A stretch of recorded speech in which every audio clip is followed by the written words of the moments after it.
People like to say that overthinkers are dramatic or that we're doing too much, but I really don't think that's the case. We'll take something small and dive into the deep end with it. Like a tiny signal that someone gives me, and all of a sudden they hate me now, and I have come up with about 3 reasons as to why and 5 emotional responses, and I've had about 7 emotional breakdowns because of it, when all they did was put a period at the end of their sentence. Welcome to the inside of an overthinker's brain. It's a mess in here.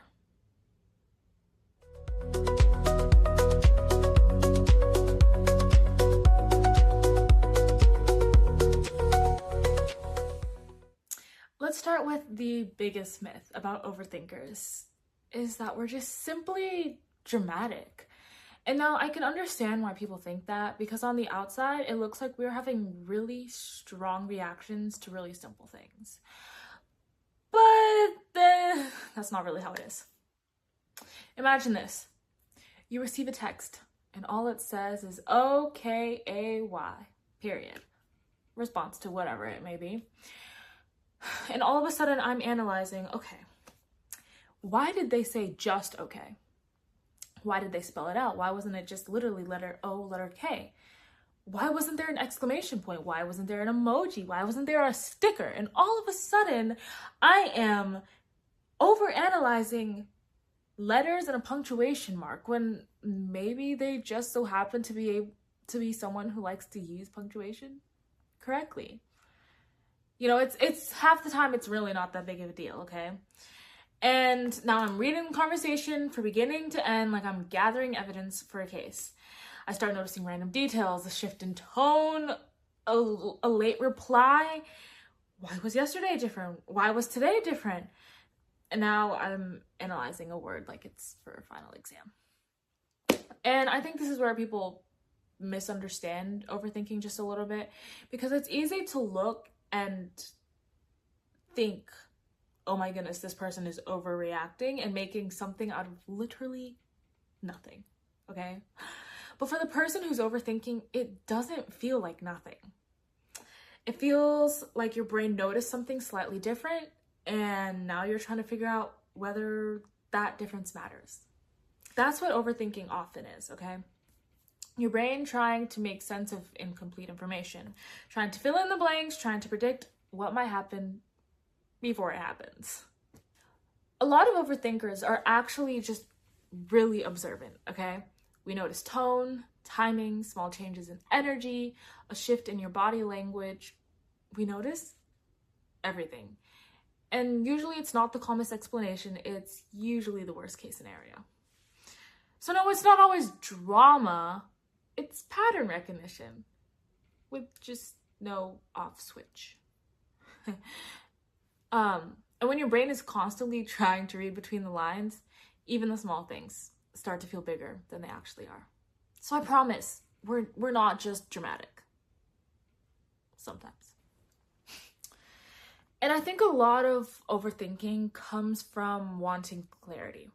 Our brains don't love not knowing, okay? Not knowing what someone meant, not knowing how something will turn out, not knowing whether we handled something the right way. So our brain starts trying to solve it. It starts replaying, analyzing, reviewing, trying to find the right answer. The weird part is sometimes it feels productive. Like, if I think about it long enough, maybe I'll finally figure it out. Maybe I'll prevent something awkward. Maybe I'll avoid getting hurt. But most of the time, it doesn't actually create clarity. It just creates more noise. And then sometimes you start overthinking the fact that you're overthinking. Why am I still thinking about this? Why can't I let this go? Why am I making such a big deal? And now the thought itself becomes another thing to analyze. That's really what people don't see. It's not a switch, it's a loop. And the harder you try to force yourself to stop, sometimes the louder it gets. Which is why a lot of overthinkers aren't trying to be difficult. We're usually trying to understand something. before our brain turns uncertainty into 100 different stories. Now here's a saying that will really throw an overthinker to a loop. If they wanted to, they would. And I get why people say it, okay? I can somewhat agree. And sometimes it's true. Sometimes effort does matter. But I think overthinkers take that idea and turn it into something way bigger than it was meant to be.